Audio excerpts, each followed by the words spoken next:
Wind vane rudders on.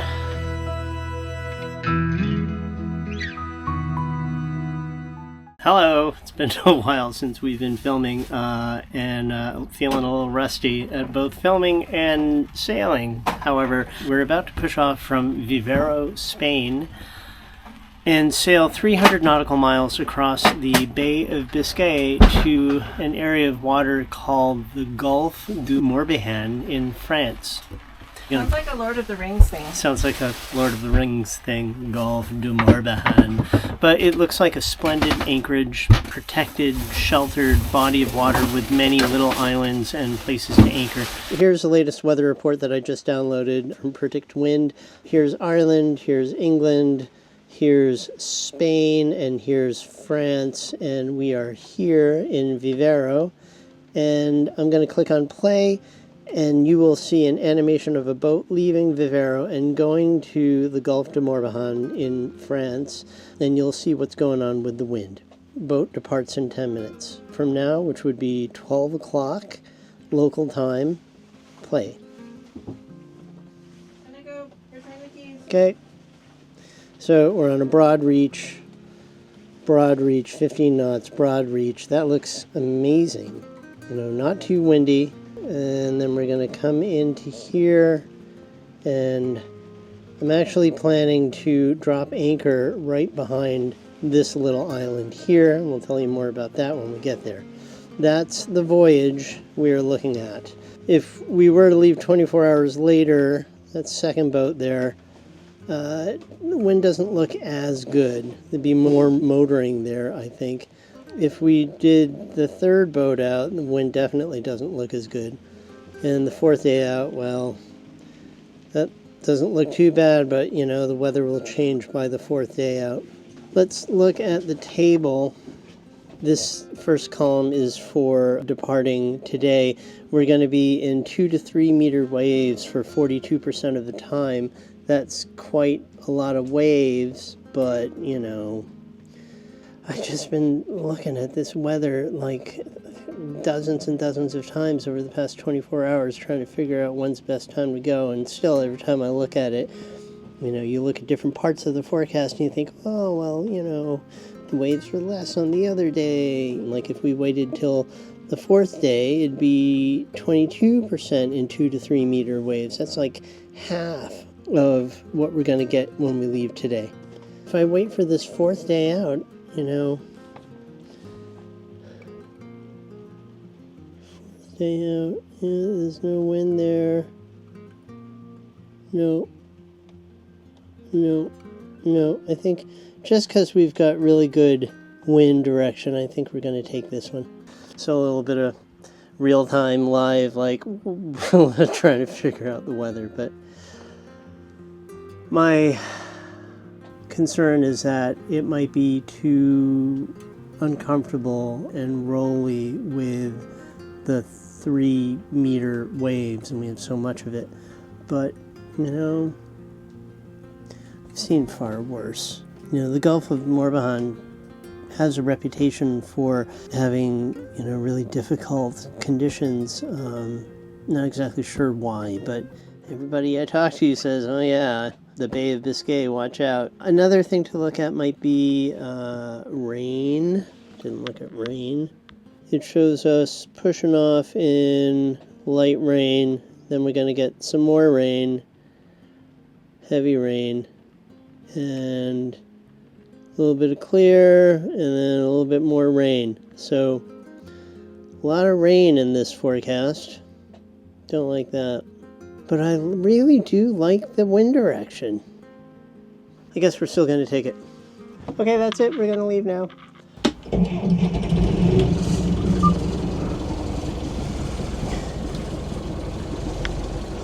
Hi. How are you? Good. So there's a lot of rain in the forecast, unfortunately. Wind direction is good. And as you know, we do have some waves to deal with. There's that. Getting out of here shouldn't be too difficult because we have the wind from directly ahead, although it is quite windy. But it's just going to push us back that way. We'll just go back, make a turn, and go down there.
Ready to get out of here, Mo? Can you hand me my coffee? Or you're going to be at the helm? Go to the bathroom when I'm ready, okay? Okay. It's been wonderful being in this lovely, lovely Spanish town of Viveiro. I hope we come back here someday. Sorry we didn't really film anything in here, but it's a nice place. Just about to push off from Viveiro. Drake is a little worried that the wind pushes onto the boat behind us because the wind is coming from over there. I guess we'll see how this goes. We're both feeling pretty rusty right now. We haven't sailed since December, basically, and it is May 2nd. All right, you ready? Stern's free. Go reverse! With winds on our port beam, I was worried that as soon as I undid the bow slip line, the bow would get blown onto the boat to our starboard. So as we went backward, I used a midship slip line to keep the bow pulled in towards the finger. Good. Oh, that's good. All free! Wow, are you turning the stern to port? You're not? She backs to port. You want to take us out or me? All right, I'll take care of the lines. Hey! Hey!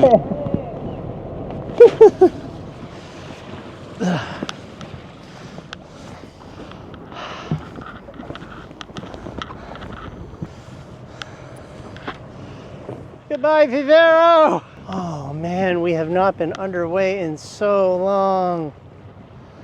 It's like a breath of fresh air. Heading out of the inlet here in Viveiro. It's like a little river that comes into the marina, which is nice because it keeps a lot of fetch from building up. But you do get a lot of wind. I think you get fall wind from all of the kind of mountains and hills that surround the area. This is what it looks like. Do you see Paragon on the what? Yay! Everything's working. Very cool town, Viveiro. I like it here. There's a lot to see, a lot to do.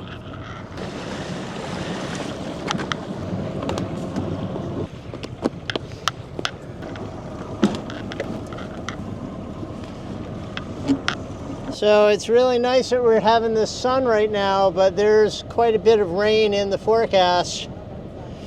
Yeah, it kind of does, but you know, we have the enclosure for that. Feels good to be underway again, eh?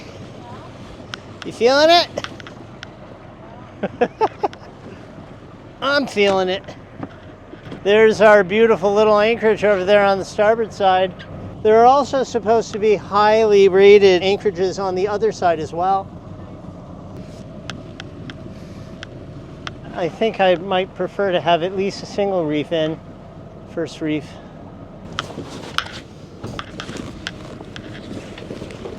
Man, this hardtop sure makes it easier to work with the main. I was wondering how they deal with their main and the catamaran that came in.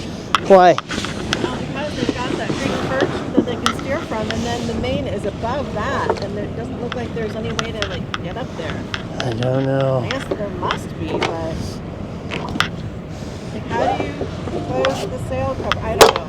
Some rigs are designed so that you never have to leave the cockpit, but you know, what do you do when something goes wrong? First reef's in.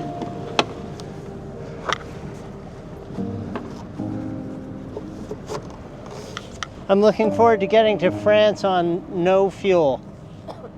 And then anchoring off the beach and going ashore and getting you a drink. I'm imagining we're already there. And this part.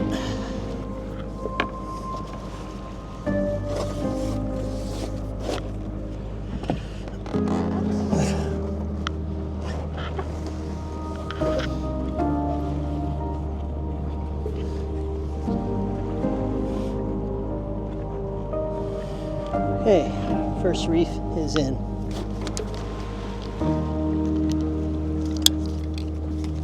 I'm gonna go check to see if the prop shaft is leaking.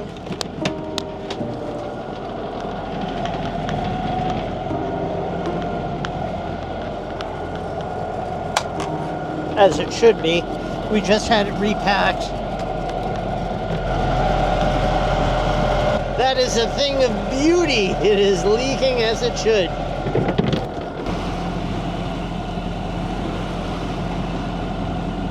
Not enough wind to put the head sail out, but I can make you a sandwich. A little chicken, a little lettuce, a little mayo, good to go.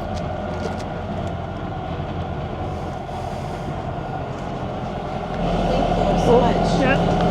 We're coming up on Hold on. We're coming up on the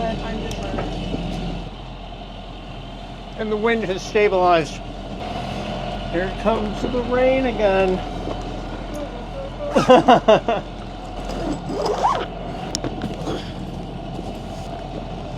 It's all ready to go free.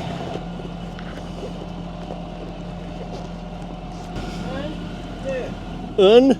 I think it's like that.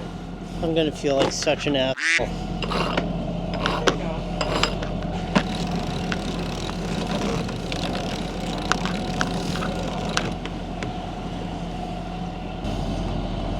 It's nice fried chicken. Oh my god. What? Oh, we've got current going with us too. Mm. So we just keep this course for the next 294 miles? Yeah. Okay. And I think the wind is going to be consistent for like 2 to 3 days. I don't think I like that finish, lady. Why? Oh my god, really? You're going? I know. Oh my god, I'm like, fuck. Keep it yourself. I know. Jesus, what are you trying to do? Make my crew skittish? What the fuck? I already do that on my own. Unless you think I'm actually in danger. Yeah. If you're like, no, that's the Kevorkian whirlpool, you will die. Yeah, before we pushed off, there was a Finnish couple on their sailboat next to ours. They were very nice. Say again? They were very nice. Yeah. But So they were very nice. 46-foot long sailing vessel from Finland, so they've come a ways, you'd assume. A couple of days ago, Mo was like, yeah, we're going to push off probably in 2 days or 3 days, to sail to France. And she immediately was like, whoa, are you sure? I don't know if I'd do that. It's, have you seen the weather out there? Of course, we look at the weather every 2 seconds for days and days and days prior to our departure, trying to find that perfect window. And today, just before we got underway, we saw them on their boat in their cockpit having tea or whatever, and we said that we were pushing off. And again, she was like, ooh, are you sure you want to go out there in that weather? And I said, well, yeah, the wind direction is actually perfect for us to sail all the way to our destination, which is Gulf du Morbihan in France. And she said, yeah, but the waves. I wouldn't do it. You're much braver than me, she said. And yeah, I was thinking, what the hell, lady? Like, what are you trying to make us skittish? Are you trying to make my crew skittish? Too late. we can do that all on our own. Thank you. But yeah, so here we are. I was thinking of maybe not saying anything about that, but Mo mentioned it, so yeah, like, They were very nice. you keep saying they were very nice. Well, because I don't want to sound like we're stuffy. Yeah, no, they were very nice. Yeah, he was, he seemed very nice. She seemed nice too, except for the, oh my God, are you really going to go out there in that weather? Well, I'm already a little, not concerned, but like a little wary. Because you hear all these stories about the Bay Biscay and like how horrible it can be if you have like waves and everything. It is a bad place to be when things are going down that are not good. Whereas other bodies of water might be a little more forgiving, but it sounds like the Bay of Biscay is not forgiving at all. And so for someone to be like, oh my God, but I don't even know if they've sailed the Bay of Biscay, Yeah, I don't know. And everyone has their own level of comfort. I mean, there are people who are like, oh my God, if it's cloudy at all, I'm not going sailing, Yeah. Maybe I should have been like, well, yeah, I don't know if I'd do it in that boat of yours, but for us, Now you're don't touch too much. We're gonna be I know it's words. right. I keep thinking, I don't want to say anything about it. Right? What if she is right? And everyone in the marina is looking at us going, I'm glad I'm not those Americans. They obviously don't know what's up. Hey, I'm going to go, I forgot, we just turned off the engine, so I'm going to switch the battery banks to the house bank only. I'll be right back. We are underway. And we're positive. Just off of the wind generator, I'm sure. But I'm still going to switch it. How much power are we drawing? Averaging probably positive 3 amps right now, and I'm sure that's just coming from wind. I'm separating the two engine start banks. I'm switching to the salon house bank only, and we are positive, which is quite nice. And we're making good speed, 5.6 knots, 7 knots. That's beautiful. If we can just maintain this for the next 3 days, I will be so thrilled. It was just the most agonizing experience trying to find this weather window. There are some other factors also, like the fact that we haven't been sailing at all in like 4 months. So we're feeling a little rusty. And I was just, for some reason, just full of so much anxiety over this voyage across the Bay of Biscay and, not getting us into awful weather and trying to maximize a sailing voyage without a lot of engine hours, so we wouldn't have to spend a ton of money on fuel. Because like if you got a motor for 24 hours, that's, you know, that's 20 gallons of fuel or more. Not so cheap. So anyway, all is well. We're underway. Things are going well. We're at the very beginning of the voyage and we're making great speed.